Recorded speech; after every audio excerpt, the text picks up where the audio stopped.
Hayi umuntu akadlulisa amazwi enduduzo emndenini okwaMadlokovu ubaba uNgema osishiyile emhlabeni ngengozi yemoto.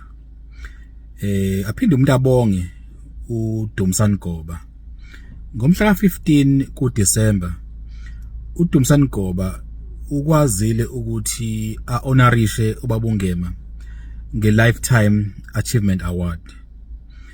Ubaba uNgema ekhuluma laphayana wakuveza sengathi uyaqala ukuthola i-award enjengalena. Kwangimangaza ke nje ukuthi umuntu omkhulu kangaka ngathi uyaqathola i-award enjengalena. Ngabe ngempela kwenzakalani eSouth Africa ukuthi umuntu angaze abe kule stage akusona, kodwa no one have recognized him for the role he has played.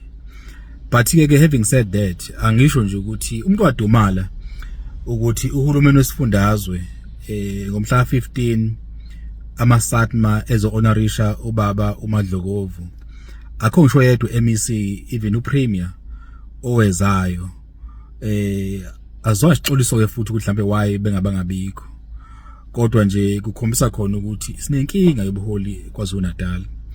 Kodwa sengikushilo ke lokho beyoca nje umuntu ukuthi uhulumeni wesifundazwe umnike ubaba uMadlokovu umncwabo wesifundazwe, ngoba ngicabanga ukuthi umfanele.